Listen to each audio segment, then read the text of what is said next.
pelanggaran HAM, kasus penyelenggaraan HAM, pelanggaran hak asasi manusia, pelanggaran HAM, kasus penyelenggaraan HAM, Setiap manusia lahir dengan hak yang sama. Hak untuk hidup, hak untuk belajar, hak untuk berpendapat yang bebas, hingga hak untuk merasa aman. Tapi bagaimana jika hak itu dirampas? Maka itulah yang kita kenal sebagai pelanggaran hak asasi manusia. Sebelum kita lihat beberapa kasus pelanggaran HAM yang pernah mengguncangkan Indonesia, perkenalkan terlebih dahulu, nama saya Gisela Rosi Kailani. Nama saya Diva, kami dari kelas 11-4. Genosida adalah tindakan pemusnahan terhadap suatu etnis, bangsa, atau kelompok tertentu. Contoh nyata di Indonesia adalah tragedi pembantaian Santa Cruz pada tahun 1975 sampai 1999 di Timor Leste. Selain itu, terjadi juga huru-hara anti-Tionghoa di Bandung pada tanggal 10 Mei 1963 dan 5 Agustus 1973. Kejahatan terhadap kemanusiaan adalah tindakan yang dilakukan secara luas atau sistematis, seperti penyiksaan, penghilangan orang secara paksa, perbudakan, atau pengusiran.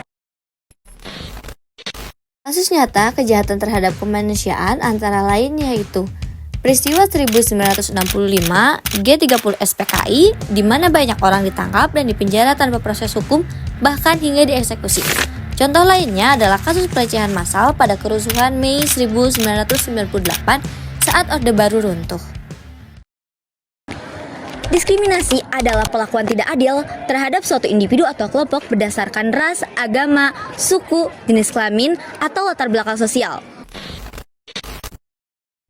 Beberapa kasus nyata diskriminasi yang pernah terjadi di Indonesia adalah seperti diskriminasi terhadap orang Papua seperti ejekan rasial terhadap mahasiswa Papua di Surabaya pada tahun 2019. Selain itu, pada masa Orde Baru, pemerintah menerapkan kebijakan asimilasi paksa terhadap etnis Tionghoa pada tahun 1976. Salah satu contoh nyatanya adalah Didik Nitowok yang nama aslinya Kui John An. Saya wartawan RI2 Bang, saya dari TV One. Saya punya ID pers saya.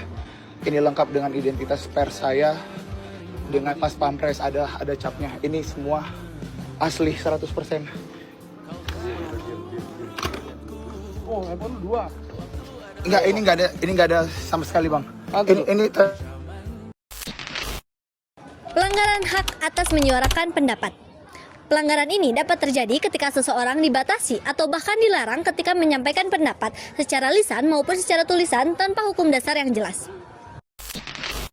Kasus nyata pelanggaran hak atas kebebasan berpendapat yaitu intimidasi dan kekerasan terhadap wartawan saat meliputi aksi unjuk rasa tahun 2019 di Jakarta.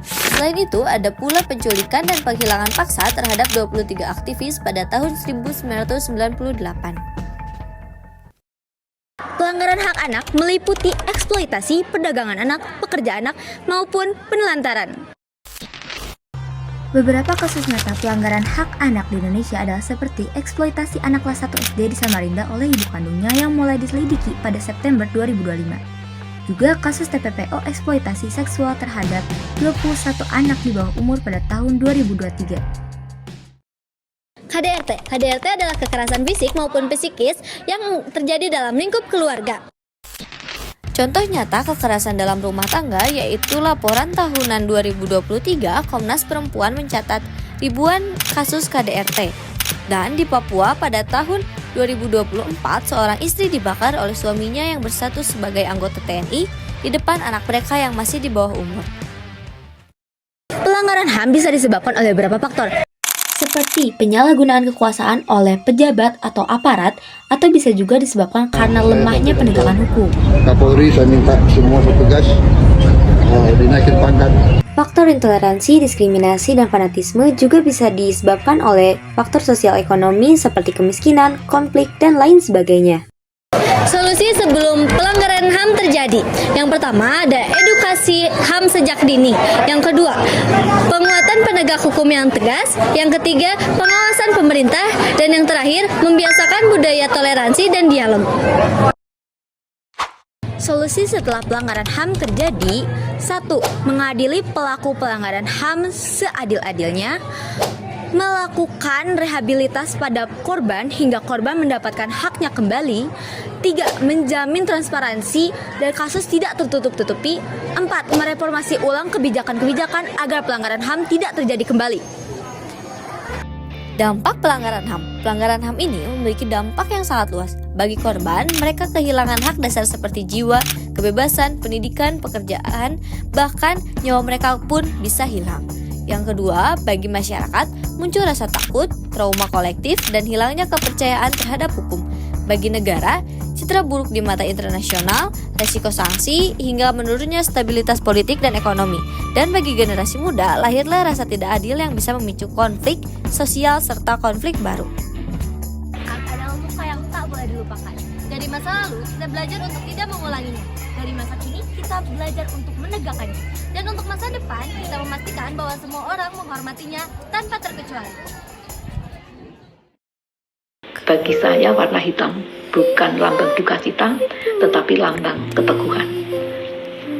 Jangan yang ada hanya korban, tetapi pelakunya tidak ada. Dan tidak akan ada orang yang rela anak yang dicintai ditembak atau dibunuh.